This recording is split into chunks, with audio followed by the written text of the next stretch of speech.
오늘 하루도 수고한 당신에게 쉼표가 되는 시간, 당신의 밤 쉼표 하나입니다.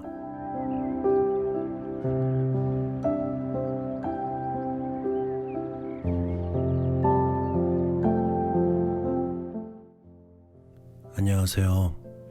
남자 사람입니다.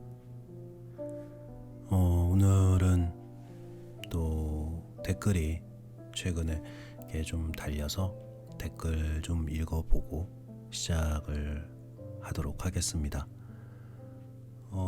우선 김 선생님께서 잠 못 드는 밤에 감사히 들었습니다. 그리고 유은정님께서 차분한 목소리로 또박또박 읽어주시니 마음이 편안해지네요. 그리고 기순이라는 분께서 남겨주신 댓글인데, 글을 듣고 그에 대한 생각들을 들어보는 것도 참 좋구나라는 생각을 하게 되었습니다. 오늘도 감사합니다. 네. 참 이렇게 조금씩이지만 이렇게 댓글들이 조금씩 달리는 거 보면은 제가 이렇게 자주 올리지는 못하지만 이렇게 그래도 일주일에 하나씩이라도 꾸준히 올려야겠다라는 생각이 드는 참 그런 힘이 되는 댓글들 참 감사합니다. 네. 오늘 오프닝은 실수에 대해서 한번 이야기해 볼 건데, 이 어릴 때 참 실수를 많이 하게 되죠.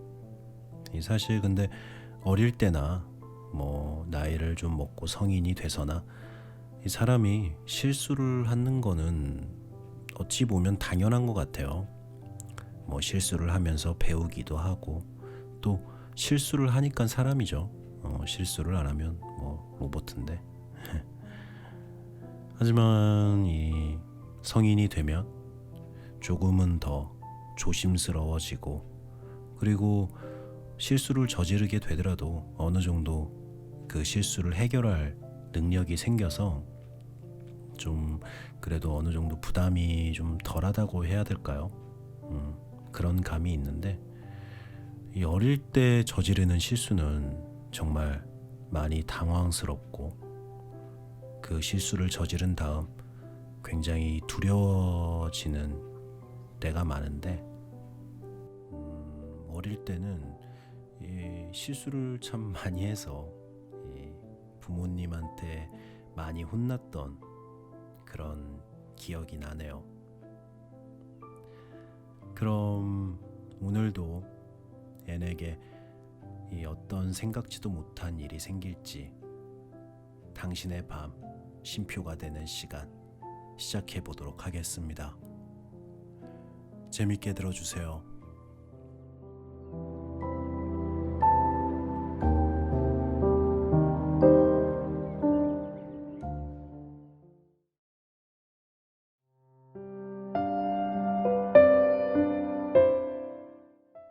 허영심과 괴로움.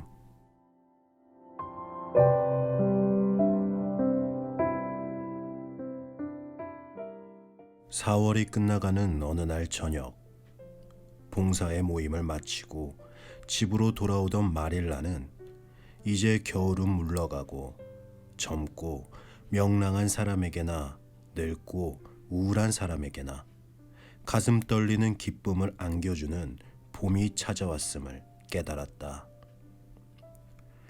하지만 자신의 생각과 감정을 꼼꼼히 따져보지는 않았다. 그래서 그저 봉사회며 선교 기금이며 교회 바닥에 깔 새 양탄자 생각만 하고 있다고 여겼다.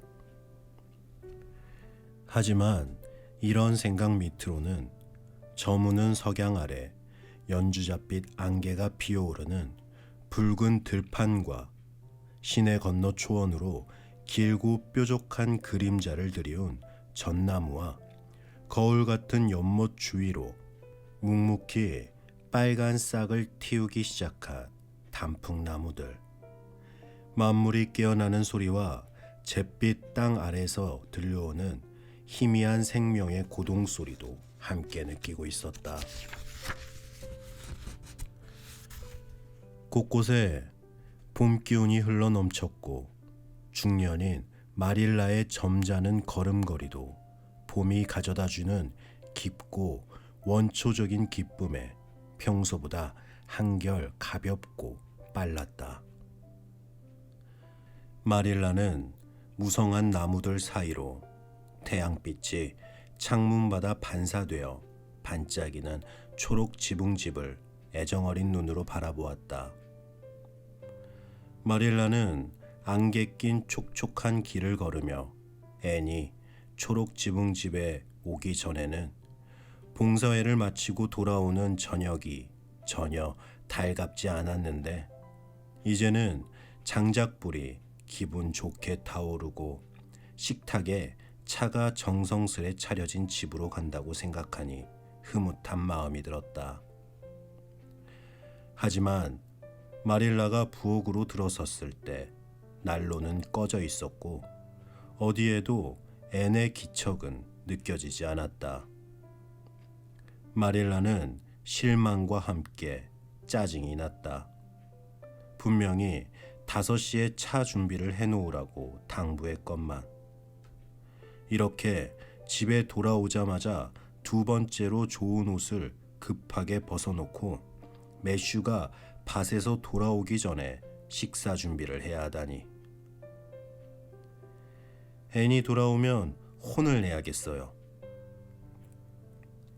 불쏘시개로 쓸 나무를 큰 칼로 공연히 힘들여 깎으며 마릴라가 벼르듯 말했다.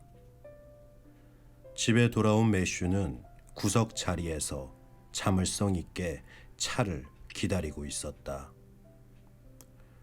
어디서 다이애나와 쏘다니며 이야기를 쓰니 대사를 연습하니 바보 같은 짓거리에 빠져서는 시간이 가는지 해야 할 일이 뭔지도 까맣게 잊고 있는 거라고요.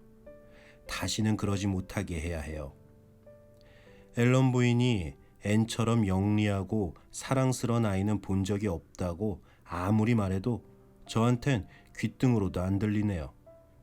영리하고 사랑스러운지는 몰라도 머릿속은 쓸데없는 것들로만 가득 차서 다음에 무슨 일을 낼지 도통 알 수가 없잖아요. 엉뚱한 짓이 끝났다 싶으면 또 금세 새로운 일을 터뜨리기 일쑤죠. 맙소사, 오늘 봉사회에서 린드 부인이 그렇게 말해서 단단히 화가 났었는데 이젠 내가 이런 얘기를 하고 있네요. 그땐 앨런 부인이 앤을 두둔해줘서 정말 고마웠어요. 안 그랬으면 사람들 앞에서 린드 부인하고 한바탕 했을 거예요. 앤한테 부족한 점이 많다는 건 나도 잘 알고 부인하고 싶은 생각도 전혀 없어요. 하지만 앤을 키우는 건 나지 린드 부인이 아니잖아요. 그 여자는 가브리엘 천사가 에이번리에 살았대도 꼬투리를 찾아낼 사람이라고요. 그렇긴 해도 오늘 오후에 집안일을 하라고 일렀는데 이렇게 나가버린 건 말이 안 돼요. 아무리 결점투성이라고 해도 이렇게 말을 안 듣거나 미덥지 않은 적은 없었는데 오늘은 실망이 이만저만 아니에요. 참을성 있고 현명하고 무엇보다 배가 고팠던 매슈는 마릴라가 마음껏 화를 내게 내버려 두는 쪽이 최선이라고 생각했다. 괜히 실랑이를 벌여 시간을 끌지만 않으면 마릴라가 훨씬 더 빨리 일을 해치운다는 걸 경험으로 알고 있었던 것이다. 글쎄다, 난 잘 모르겠구나. 너무 성급하게 판단하는 게 아닐까. 앤이 내 말을 어겼다는 걸 확실히 알기 전까진 미덥지 않다는 소린 하지 마라. 무슨 일인지 설명을 하겠지. 앤은 설명을 잘하잖아. 마릴라가 쏘아붙였다. 집에 있으라고 했는데 없으니까 이러죠. 그 애도 내가 납득하게 설명하긴 어려울 거예요. 물론 오라버니야 앤을 편들고 싶겠죠.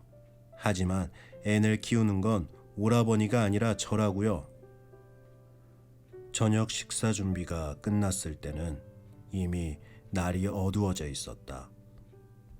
하지만 여전히 할 일을 잊었다는 생각에 미안한 마음으로 헐레벌떡 통나무 다리나 연인의 오솔길을 급하게 뛰어오는 앤의 모습은 보일 기미가 없었다. 마릴라는 화가 잔뜩 난 얼굴로 설거지를 마치고 접시를 치웠다. 그런 다음 지하 저장실에 내려가기 위해 평소 앤의 책상 위에 놓아두는 초를 가지러 다락방으로 올라갔다. 초를 켜고 돌아서던 마릴라는 베개에 얼굴을 묻고 침대에 엎드려 있는 앤을 발견했다. 세상에, 자고 있었던 게냐, 앤? 마릴라가 깜짝 놀라며 물었다. 아니요. 앤이 분명치 않은 소리로 대답했다.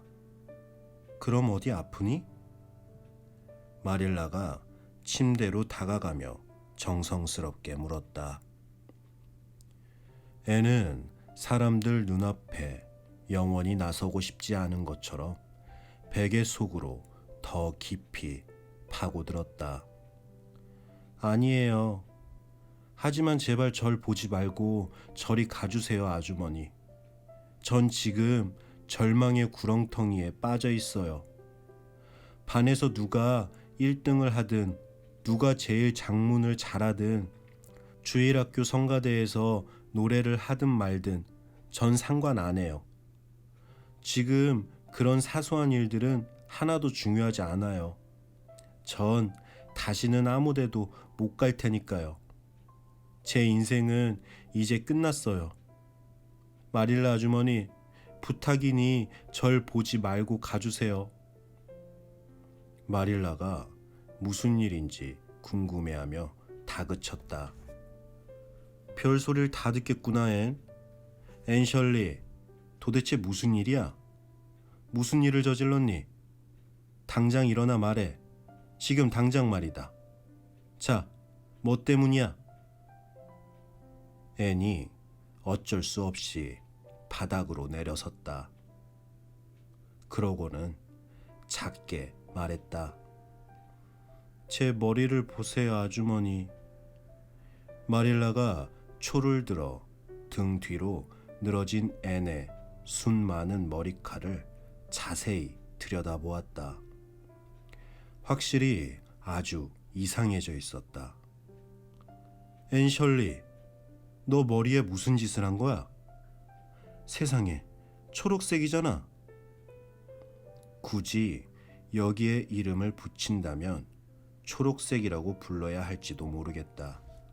하지만 요상하고 칙칙한 구릿빛 초록색에 원래 빨간 머리색까지 얼룩덜룩 섞여 있어 한층 섬뜩한 느낌을 안겨주었다. 마릴라는 평생 이렇게 괴상망측한 것은 본 적이 없었다. 앤이 서글프게 말했다. 맞아요. 초록색이에요. 전 빨간 머리보다 나쁜 건 없다고 생각했어요. 하지만 지금은 초록색 머리가 10배는 더 나쁘다고 생각해요. 아주머니, 제가 얼마나 비참한 기분인지 아주머님 모르실 거예요. 네가 어쩌다 그 꼴이 됐는지는 모르겠다만 이유는 들어봐야겠구나. 여기 너무 추우니 부엌으로 내려와서 내가 한 짓을 말해보아라. 무슨 엉뚱한 일이 일어나지 않을까 짐작은 하고 있었다. 2달 동안 아무런 말썽도 피우지 않았으니 때가 됐다 생각했지. 그래, 머리는 어떻게 한 거냐? 염색했어요. 염색이라고? 머리를 염색했단 말이야? 앤셜리, 그게 나쁜 짓이라는 걸 몰랐니? 앤이 고개를 끄덕였다. 네, 조금 나쁘다는 건 알았어요. 하지만 빨간 머리를 없앨 수만 있다면 조금 나쁜 짓을 하는 것도 괜찮다고 생각했어요. 저도 요모조모 따져봤어요. 아주머니, 그리고 나쁜 짓을 하는 대신 다른 면에서 더 착해지겠다고 결심한 거예요. 마릴라가 비꼬며 말했다. 그래, 하지만 내가 너라면 더 멋진 색으로 물들였을 게다. 초록색으로는 하지 않았을 거야. 앤이 풀이 죽어 볼멘 소리를 했다. 저도 초록색으로 하려던 건 아니었어요. 아주머니, 이왕 나쁜 짓을 하기로 한 이상 제대로 잘할 생각이었어요. 제 머리가 칠흑같이 아름다운 검은색으로 변할 거라고 그 사람이 말했거든요. 꼭 그렇게 된다고 자신 있게 말했다고요. 그런데 그 사람 말을 어떻게 안 믿겠어요? 아주머니, 의심받는 기분이 어떤 건지 전 잘 알아요. 앨런 사모님도 아무런 증거 없이 남의 말을 의심해선 안 된다고 하셨단 말이에요. 물론 지금이야 이렇게 증거가 생겼지만요. 초록색 머리는 누가 봐도 확실한 증거잖아요. 하지만 그때는 증거가 없으니 그 사람이 하는 말을 무조건 믿을 수밖에 없었다고요. 그 사람이라니 누굴 얘기하는 거야? 오늘 오후에 왔던 장사꾼이요. 그 사람한테서 염색약을 샀어요. 앤 셜리, 이탈리아 사람을 집에 들이면 안 된다고 내가 몇 번이나 말했니? 난 그 사람들이 들락거리는 게 도무지 싫다. 어머, 집에 들이진 않았어요. 아주머니 말씀이 생각나서 문을 단단히 닫고 밖으로 나간 다음 계단에 앉아 물건을 구경했어요. 게다가 그 아저씨는 이탈리아인이 아니라 독일계 유대인이었어요. 커다란 상자에 재미있는 물건이 가득했어요. 아저씨는 독일에 있는 아내와 아이들을 데려오려고 열심히 일한댔어요. 어찌나 간절하게 얘기를 하던지 가슴이 뭉클했죠. 전 그렇게 소중한 목표가 있는 아저씨를 돕기 위해 뭐라도 사주고 싶었어요. 그런데 염색약이 눈에 딱 들어오는 거예요. 아저씨는 그 염색약이 어떤 머리도 칠흑같이 아름다운 검은색으로 물들이고 물에도 씻겨 나가지 않는다고 자신했어요. 전 그 순간 아름다운 검은 머리의 제 모습이 떠올라 도저히 유혹을 이길 수가 없었어요. 하지만 약값은 75센트인데 제 용돈은 50센트밖에 남아있지 않았어요. 아저씨는 아주 인정이 넘치는 분이었어요. 저한테만 50센트에 팔겠다며 거저주는 거나 마찬가지라고 하시잖아요. 그래서 전 염색약을 샀고 아저씨가 가시자마자 들어와서는 설명서에 적힌 대로 헌 빛에 약을 묻혀 머리에 발랐어요. 한 통을 다 썼어요.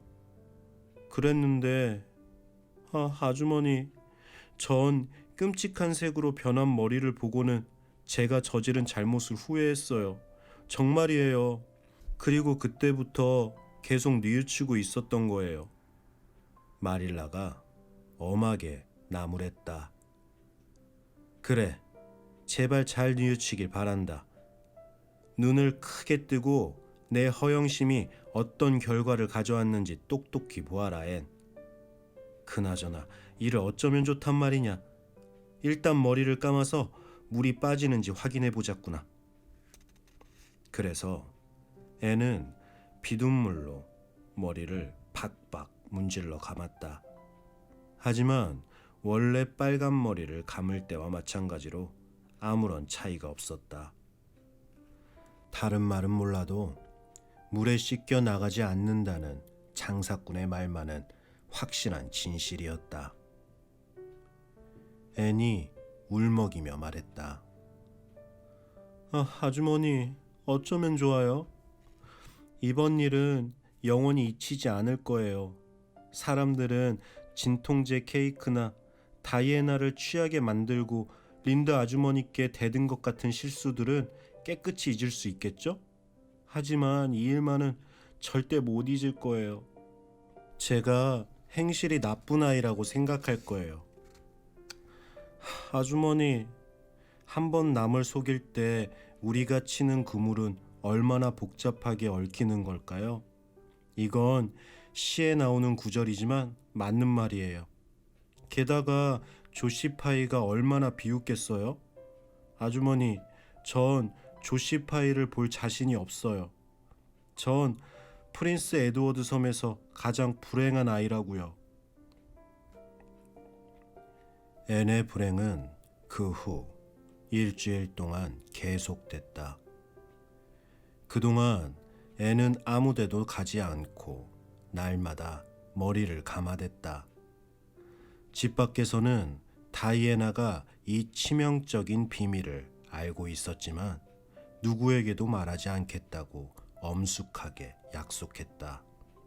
그리고 그 약속을 끝까지 지켰다. 주말이 되자 마릴라가 단호하게 말했다. 안 되겠다, 앤. 아주 강력한 염색약이 분명해. 머리를 잘라야지 다른 수가 없겠어. 그 꼴로는 나다니지 못할 테니 말이야.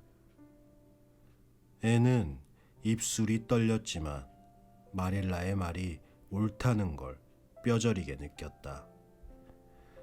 땅이 꺼져라 한숨을 내쉬며 앤이 가위를 가져왔다. 지금 당장 잘라서 끝내주세요. 아주머니, 가슴이 찢어지는 것 같아요. 정말이지 낭만과는 거리가 먼 고통이에요. 책에 나오는 여자아이들은 열이 심하게 나서 머리카락이 빠지거나 착한 목적으로 돈을 마련하기 위해 머리카락을 잘라 팔았어요. 저도 그 비슷한 일로 자르는 거라면 아무렇지 않을 거예요. 하지만 염색한 머리 색깔이 끔찍해서 잘라야 하다니 전혀 위안 삼을 게 없잖아요. 안 그래요? 괜찮으시다면 머리를 자르는 내내 울고 싶어요. 이건 너무나 비극적인 일이거든요. 머리를 자르는 동안 애는 울었다. 하지만 잠시 후 2층으로 올라가 거울을 들여다보자마자 절망감으로 마음이 가라앉았다. 마릴라는 앤의 머리를 최대한 바짝 쳐올려 잘라야만 했다.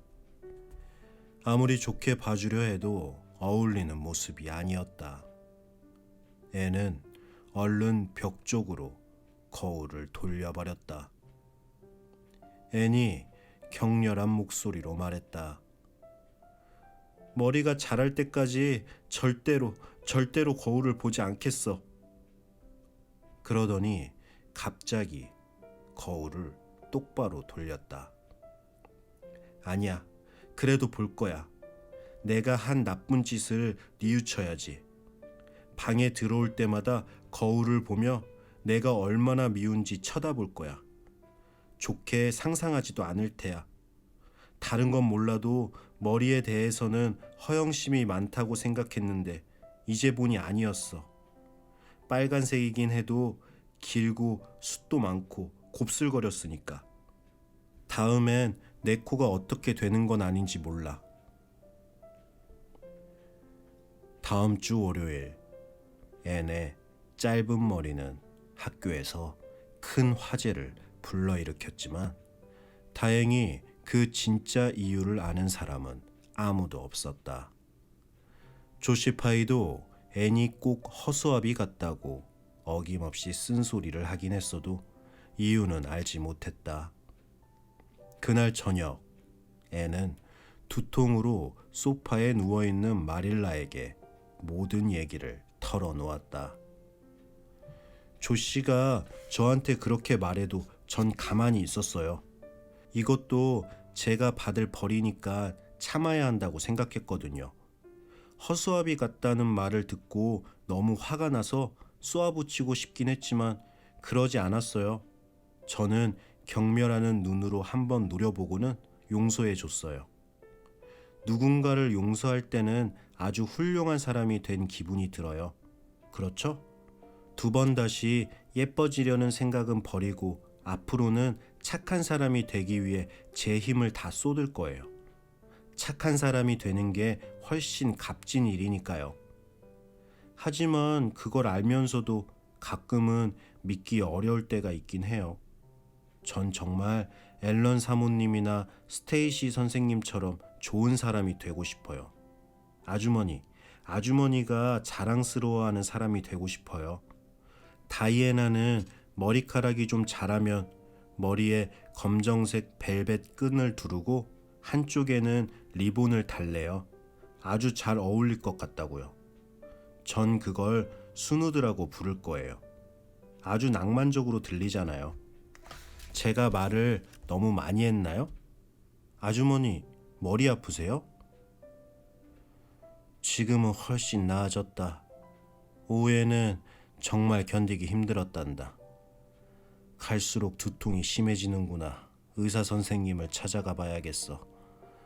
내 수다 소리는 성가신지 어떤지 잘 모르겠구나. 워낙 익숙해져서 말이야. 그것은 애네 얘기를 더 듣고 싶다는 마릴라식 표현이었다.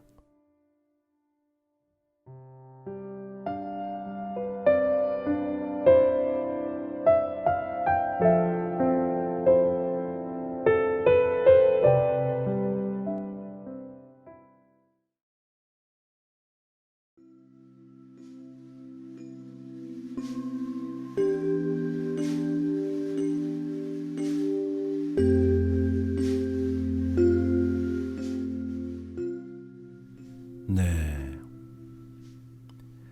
이 머리가 초록색으로 변해버리는 정말 얼마나 당황스럽고 또 세상이 무너지는 기분이었을까요? 참 아름다워지고 싶어서 염색한 머리가 이제 끔찍하게 변해버렸으니까 참 많이 당황스럽고 또 마릴라한테는 어떻게 말할지 많이 두려웠을 거예요. 그래도 그 중에 거울을 돌리면서 자신의 잘못을 인정하고 또 친구들의 놀림에도 자신이 잘못한 거니까 거기에 대한 책임이라면서 당당히 받아들이는 그 모습은 정말 인상 깊었습니다. 사실 어른들도 그러기 쉽지 않잖아요. 네, 오늘도 앤에게 하나 배웠고요. 그럼 오늘 밤에는 앤처럼 뭔가 실수를 저지른다고 하더라도 그 실수를 받아들일 수 있고 책임질 수 있는 사람이 되자고 다짐해 봐야 될 것 같습니다. 그럼 당신의 밤 쉼표 하나 오늘은 여기서 마치도록 하겠습니다. 저는 남자 사람이었습니다. 편안한 밤 되세요.